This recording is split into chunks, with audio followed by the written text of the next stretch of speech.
38岁赵丽颖再换短发，赢的只是少女感。赵丽颖新发型又惹热议，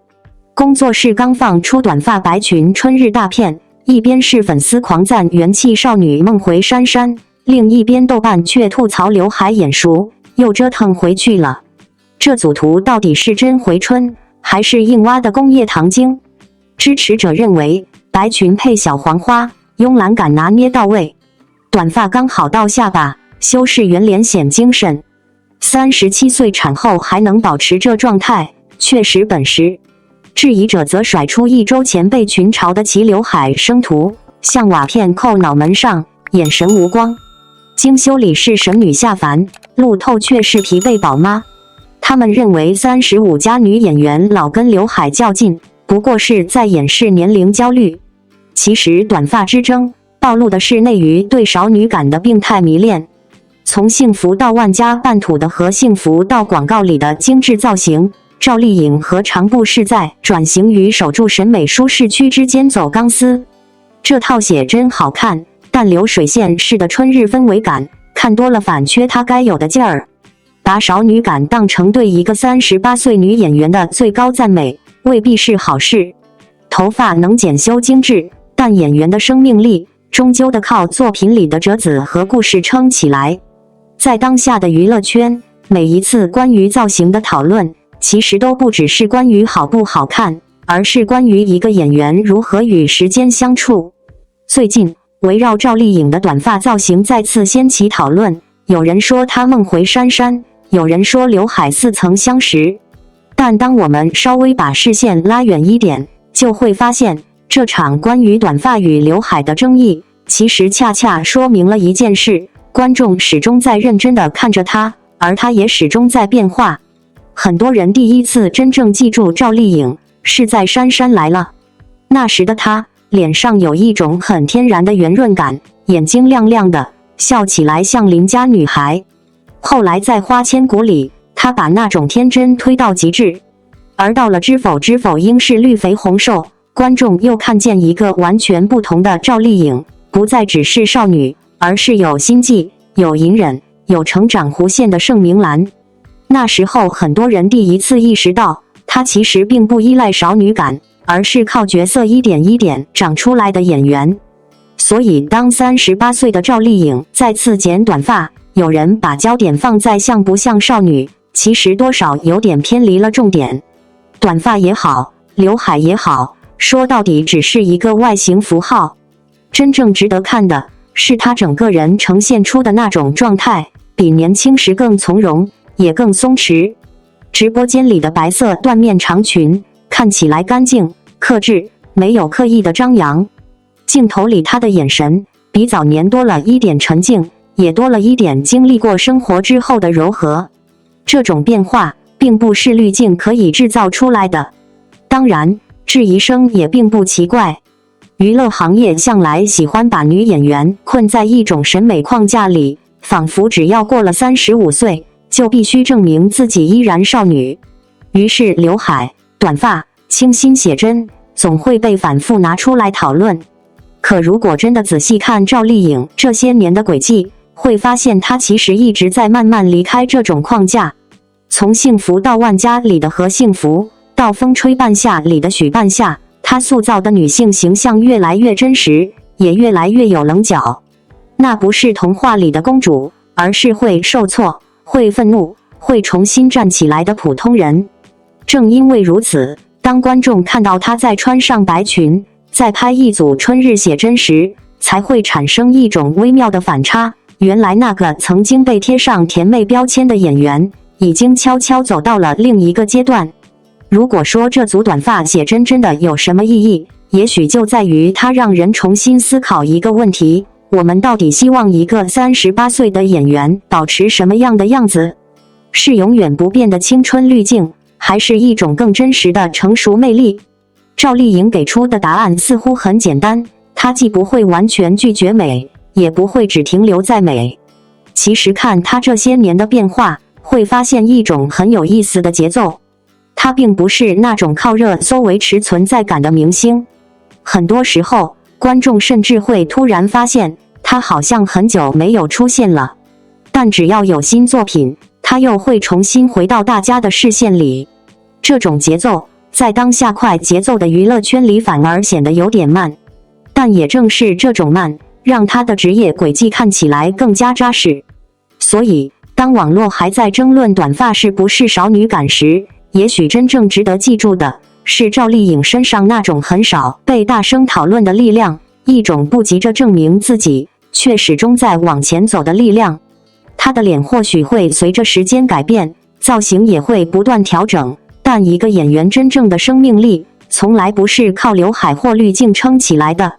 它来自角色里的情绪，故事里的重量，还有观众多年累积下来的信任。而从这个角度看，38岁的赵丽颖或许早就不需要证明自己是不是少女，她更像是一位正在进入新阶段的演员，眼神里有岁月，但也有光。这样的光，比任何刻意制造的回春感都要动人得多。38岁赵丽颖面相变了，短发白裙亮相直播间，印证了冯绍峰当初的话。38岁的赵丽颖一改往日长发温婉形象，以高层次齐刘海短发现身品牌直播间，搭配白色缎面修身长裙，整个人褪去青涩，多了几分从容利落的轻手感。镜头下，她眼神清亮，状态松弛，全然不见此前深陷绯闻时的紧绷。这份肉眼可见的变化，恰好印证了冯绍峰多年前对她的评价。从农村姑娘到国际认可的实力派，赵丽颖始终活在自己的节奏里。01这场品牌直播堪称赵丽颖近期状态的最佳写照，直播间布置满绿植鲜花，墨绿色沙发衬得春日氛围拉满，她安静端坐其中，配合主持人互动，小动作灵动又自然，时而认真点头倾听，时而托腮露出软萌神态，圆脸搭配短发造型非但不显土气，反而格外减龄。不少网友感慨，完全看不出她已是为人母的年纪，状态堪比少女。这款短发看似随性，实则暗藏小心思，刘海修饰脸型，耳侧层次剪裁贴合五官，既有少女的俏皮，又有成熟女性的笃定，和她以往长发时期的温婉柔弱截然不同。面相上的细微转变，本质是心境的蜕变。早年刚爆红时，赵丽颖面对镜头还有几分拘谨，说话直来直去，被贴上赵小刀的标签。如今历经世事，她周身多了松弛感，眼神里少了锋芒，多了通透。这份状态转变，并非一时的造型改变，而是多年事业沉淀、人生阅历的打磨。她早已不需要靠频繁曝光维持热度，更不需要靠外界评价定义自己。近半年来，赵丽颖鲜有新作，没有密集的综艺通告，也很少主动炒作话题，反倒低调包场好友辛芷蕾的新片支持，私下里专心陪伴儿子，生活节奏慢了下来。对比大半年前深陷与导演赵德胤的恋情绯闻时，她被舆论推上风口浪尖，粉丝忧心忡忡，网友议论纷纷。彼时的她没有刻意回避，而是用直白的方式强硬辟谣，态度干脆利落。那段绯闻起源于两人合作电影《乔岩的心事》，赵德胤为了这部戏翻遍赵丽颖所有作品，认定她是乔岩的不二人选。拍摄期间对其演技赞不绝口，私下还曾帮忙照看孩子。频繁的私下同框，贴心的日常互动，让外界开始脑补两人的恋情，甚至有传言称两人早已低调相恋。加上男方过往家世背景被扒，粉丝纷纷劝他擦亮眼睛，舆论愈演愈烈。面对网友追问是否官宣恋情，赵丽颖没有含糊其辞，直接强硬回怼，短短几句话彻底终结绯闻，全程没有多余解释，也没有卖惨薄同情，尽显独立果敢。这种处理方式和他对待感情、事业的态度一致，不拖泥带水，不迎合舆论，只遵从自己的内心。也正是这份性格，让冯绍峰当年在婚姻里始终缺乏安全感。02冯绍峰和赵丽颖的缘分始于合作电影《西游记女儿国》，戏里戏外的朝夕相处，让两人情愫渐生。冯绍峰的温柔体贴一度打动了在娱乐圈独自打拼多年的赵丽颖。2017年，两人被拍穿情侣服现身，冯绍峰更是特意从发布会现场赶回横店，为赵丽颖庆祝30岁生日。随后合作《知否知否应是绿肥红瘦》，两人公费恋爱，甜度拉满。剧中顾廷烨与盛明兰的深情延续到戏外，冯绍峰曾公开表示，赵丽颖身上的纯真灵动，像极了他心中的初恋模样，而赵丽颖也将冯绍峰视作白马王子，两人一度成为娱乐圈中的模范夫妻。赵丽颖怀孕后，两人果断官宣结婚，用最直接的方式给了彼此和公众交代。婚后儿子想想出生，一家三口看似圆满，却暗藏性格分歧。冯绍峰性格感性细腻，在外拍戏遇到挫折，会回家对着赵丽颖抱头大哭，渴望得到妻子的温柔安慰与情感依靠。他想要的是充满烟火气的陪伴，是能让他有归属感的亲密关系。可赵丽颖偏偏是理性到极致的人，面对丈夫的情绪崩溃，她不会过度共情，只会冷静等待对方平复，随后轻声让他看看孩子，把重心转移到家庭和孩子身上。她的洒脱独立是当初吸引冯绍峰的闪光点，婚后却成了刺痛对方的利器。冯绍峰曾不止一次在公开场合透露，自己始终搞不懂赵丽颖是真心爱他，还是只是到了年纪想要结婚。他甚至卑微到渴望一枚妻子赠送的戒指，在家中物品摆放、孩子隐私保护等小事上，都会事事询问赵丽颖的意见，活得小心翼翼。冯绍峰口中的赵丽颖，思维清晰，目标明确，心里永远把事业放在第一位。他的世界里大部分都是戏，表演是他毕生热爱，也是他获取安全感的唯一来源。这段婚姻里，两人始终不在一个频率。冯绍峰想要的是依附与陪伴，赵丽颖追求的是独立与自我。两人性格和人生追求的差异，最终让这段感情在2021年画上句号。两人和平离婚，共同抚养孩子。离婚后的4年里，两人始终保持体面，轮流照顾儿子想想，错峰带孩子就医、参加活动，从不刻意碰面制造话题，也没有互相抹黑，堪称娱乐圈离婚夫妻的典范。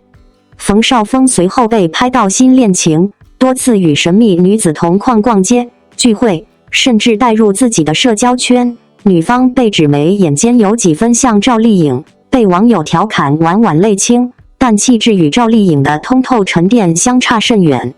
而赵丽颖则彻底一心搞事业，把所有精力投入到表演中，用一部部作品打破外界质疑，从电视剧领域转战大银幕，用实力摆脱了冯绍峰前妻的标签。03，赵丽颖的演艺之路是一部奋斗史，没有显赫家世，没有人脉加持。2006年靠一支广告片入行，前7年只能演丫鬟、孙女、妹妹这类小配角，跑龙套的日子里受尽冷眼与质疑。入行初期，圆脸被断言永远演不了主角，不善言辞被说在娱乐圈混不下去，可他骨子里的不服输让他暗下决心，只要抓住机会，就一定会拼尽全力。陆贞传奇让他崭露头角，花千骨楚乔传直接将他推向顶流，成为名副其实的扛剧女王。随后姗姗来了、幸福到万家、风吹半夏等作品，让他的戏路彻底拓宽。离婚后的赵丽颖事业更是迎来爆发式增长，国内奖项拿到手软。凭借第20条斩获百花奖最佳女配角，入围金鸡奖最佳女配。风吹半夏让她包揽飞天、金鹰双料视后，在85花中段曾领先。国际成绩同样亮眼，她成为首位登上纽约翠贝卡电影节的中国女演员。乔妍的心事入围东京、新加坡2大国际电影节主竞赛单元，斩获亚洲电影大奖 AFA 新世代奖项，创下中国女演员纪录。早年作品《陆贞传奇》风靡全球20多个国家，楚乔传受邀亮相戛纳，斩获美国亚洲影视节金像数奖。知否在韩国创下中华 TV 收视第一，姗姗来了被泰国翻拍，仙侠剧与奉行全球180多国播出，翻译成16种语种。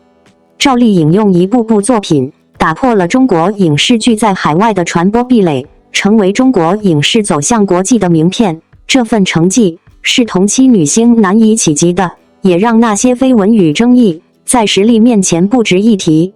如今的赵丽颖早已不需要靠高频曝光维持热度，也不需要靠感情话题博取眼球。她放慢工作节奏，平衡事业与家庭，陪伴孩子成长，享受生活，状态愈发从容笃定。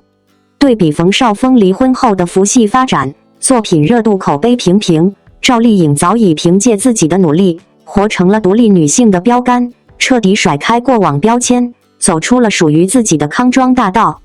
38岁的赵丽颖，面相变了，心境更稳了，这份状态正是她多年坚守自我的最好回馈。冯绍峰当年对她的评价，如今看来句句精准。她本就不是依附他人的小女人，事业是她的底气，至于感情从来不是她人生的必选项。饭和水，赵丽颖、冯绍峰婚前婚后都无直接商业关系。在很多观众心中，赵丽颖一直是那个带着一点倔强，又有几分柔软的女孩。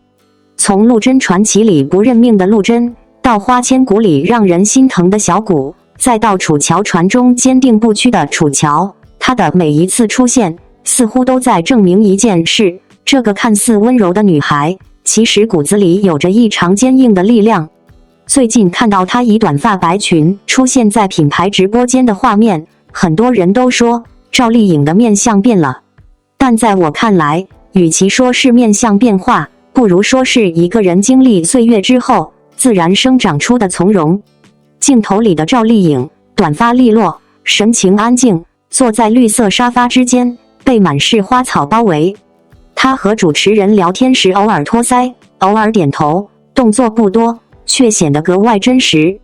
这种状态很难用简单的漂亮来形容，更像是一种久经生活打磨后的松弛感。很多观众第一反应都是完全看不出她已经38岁。可真正让人感慨的，并不是年龄，而是那种越来越清澈的气质。其实回头看她刚走红的那些年，赵丽颖身上总带着一点锋利。那时候她说话直接，回答问题不拐弯抹角，于是被网友调侃成赵小刀。有人觉得她不够圆滑，不够会说场面话。可时间久了，大家才发现，她并不是不懂世故，而是懒得伪装。如今再看她面对镜头时的神态，那些曾经的棱角似乎被岁月轻轻打磨过，不再锋利，却更有力量。这种变化也让很多人想起当年冯绍峰说过的一句话，他一直觉得赵丽颖是个特别独立的人。两人因电影《西游记》女儿国相识，又在电视剧《知否知否应是绿肥红瘦》里把感情演到了极致。戏里的顾廷烨和盛明兰相互扶持，戏外也曾让人相信爱情的样子。只是后来大家才慢慢明白，有些人彼此欣赏，却未必真的适合并肩走完一生。关于那段婚姻，外界有太多猜测，有人说性格不同，有人说人生节奏不同。但不管怎样，两人最后选择和平分开，也算是给彼此留住了体面。离婚之后，他们各自生活，各自带孩子，没有互相指责，也没有消费旧情。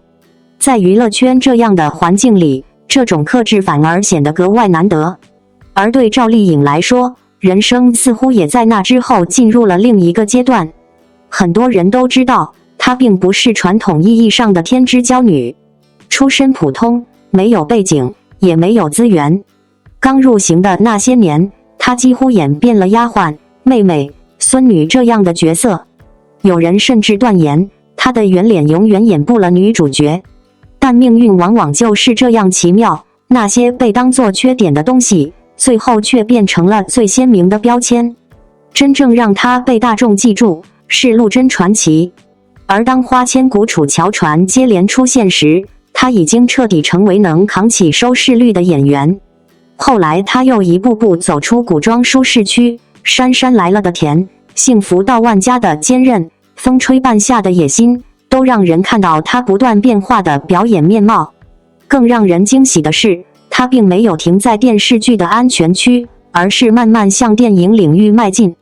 电影第20条让他拿下重要奖项，而乔妍的心事又把他带到国际电影节舞台。从某种意义上说，这条路并不轻松，因为观众对他的期待早已非常高。但他似乎一直很清楚自己想要什么，不是短暂的热度，而是能被时间记住的角色。很多人说，赵丽颖最大的魅力其实不是漂亮，而是真实。她从不刻意维持某种完美形象，也很少刻意制造话题。当别人忙着上综艺、刷曝光时，她反而会突然消失一段时间，去拍戏，去生活，或者只是安安静静陪伴孩子。等她再出现时，你会发现她又多了一点新的变化。也正因为如此，当这次短发造型出现时，大家才会感到一种微妙的震动。那不是单纯的造型改变，而是一种气质上的更新。短发让她看起来更利落，也更自由。那种曾经属于少女的柔软，如今慢慢沉淀成了一种稳稳的自信。娱乐圈总喜欢用年龄去定义女演员，可赵丽颖似乎一直在打破这种规则。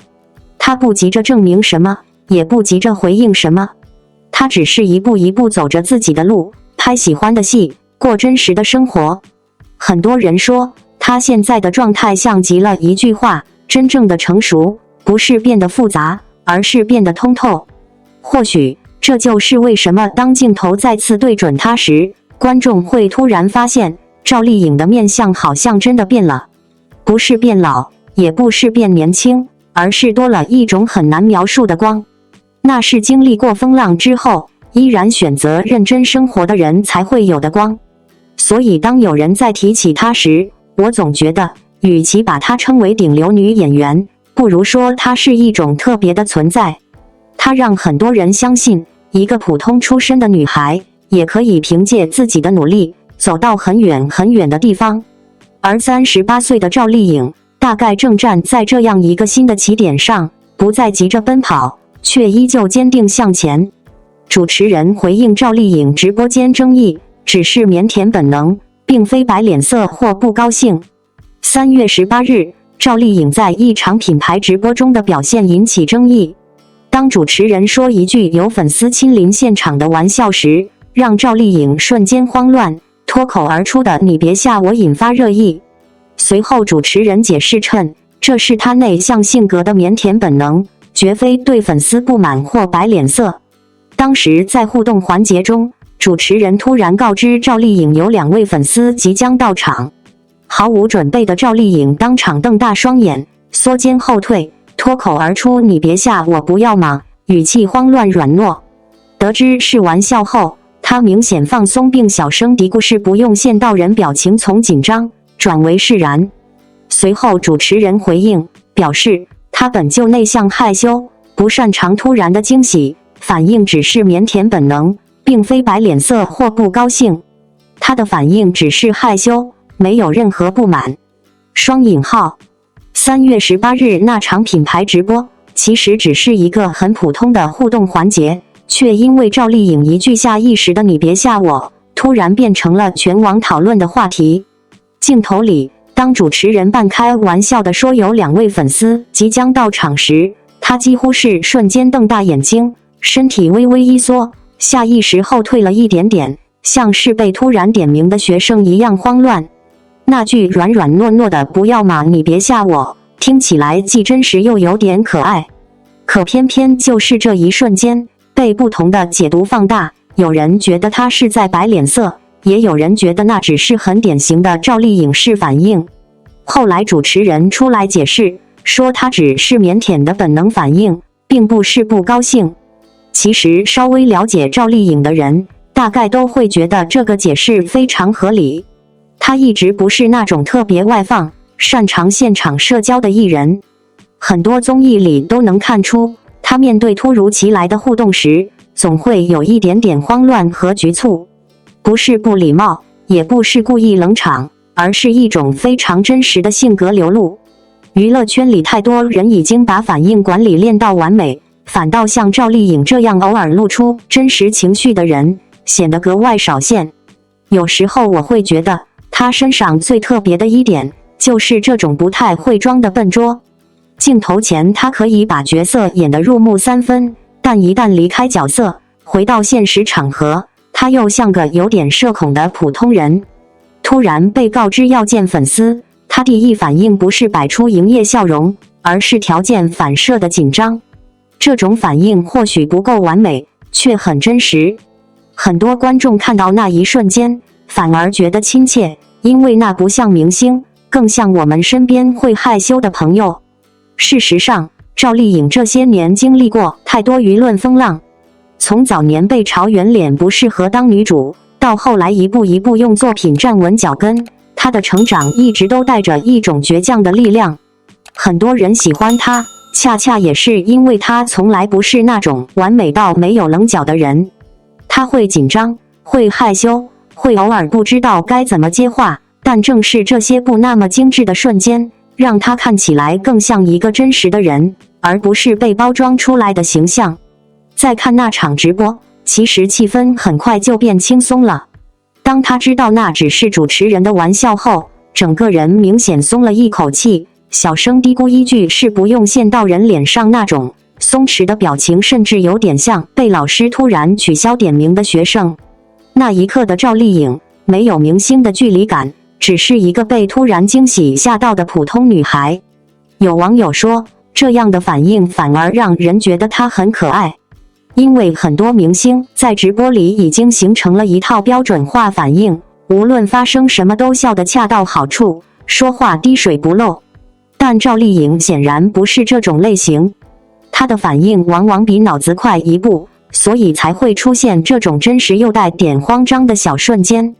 也正是这种不加修饰的状态，让很多观众觉得她活人感很强。其实想想也挺有意思的，一个在剧里可以驾驭各种复杂角色的演员，在现实生活中却依然会因为突然的惊喜而手足无措。这种反差感本身就是她的魅力之一。她不是那种时时刻刻都游刃有余的明星，而是一个依然保留着自己节奏的人。所以当主持人出来解释说她只是害羞，没有任何不满的时候，很多粉丝反而松了一口气，因为他们早就知道这种反应就是赵丽颖。她不擅长被突然推到情绪中心，也不太习惯应对临时安排的互动，但她会努力完成工作，也会在熟悉的节奏里展现出最好的状态。有时候娱乐圈的舆论很容易把一个瞬间无限放大，可如果把镜头拉远一点，其实会发现那不过是一个性格内向的人被突然吓到的普通反应。或许正因为如此，赵丽颖才能在这个充满表演感的行业里，依然保留一点属于自己的真实。而这种真实，恰恰是很多观众一直喜欢她的原因。王一博经纪公司发文已报警。3月19日，有网友发布了自称是男星王一博出入境记录和购物记录等内容，王一博相关话题登上热搜。随后，王一博所属经纪公司乐华娱乐官方微博发布严正声明，表示近日发现多个网络用户通过境内外网站传播侵犯艺人王一博人格权的信息，发布不实言论，针对该等违法行为，我司已采取报警、民事诉讼等法律手段严肃追责。据此前报道，2月28日，乐华娱乐针对网络平台账号散布艺人王一博的诽谤内容发布严正声明，称相关内容为恶意诽谤，已启动法律程序追责。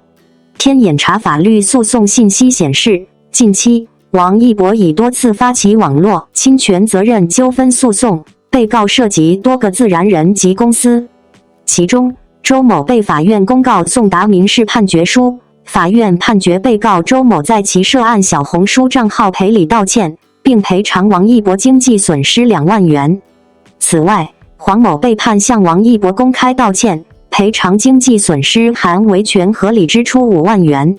在信息流越来越快的时代，一条未经证实的爆料，往往就能在几小时内席卷整个网络。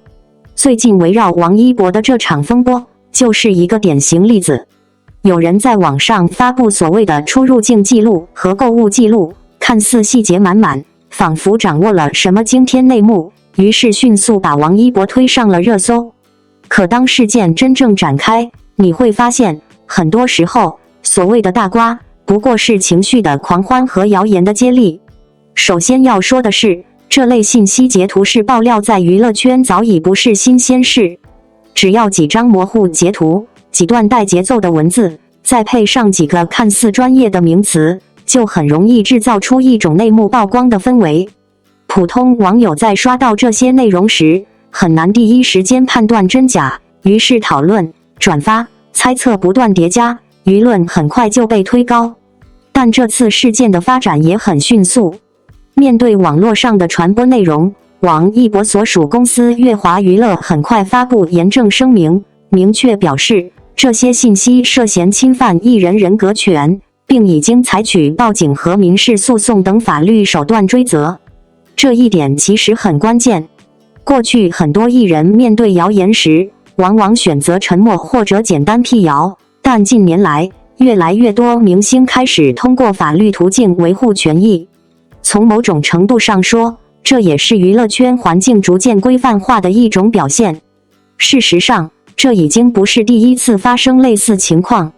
早在2月28日，乐华娱乐就曾发布声明，指出有网络账号散布针对王一博的诽谤内容，并宣布启动法律程序。也就是说，这一轮舆论并不是孤立事件，而是长期网络谣言问题的延续。从公开信息来看，王一博近期确实多次提起网络侵权诉讼。法院判决中已经出现具体案例，一名周姓网友因在社交平台发布相关侵权内容，被判公开道歉并赔偿经济损失2万元。另一名黄姓被告则被判公开道歉并赔偿5万元，其中包含维权合理支出。这些判决其实释放了一个非常清晰的信号，网络并不是法外之的。很多人以为隔着屏幕随便发几句就没事，但当信息涉及造谣、诽谤甚至隐私泄露时，就已经触及法律边界。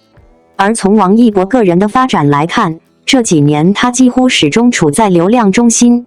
无论是影视作品、综艺表现，还是时尚活动，只要他出现，讨论度往往就很高。流量带来关注，也不可避免地带来各种杂音。有人喜欢，有人质疑，也有人借机制造话题。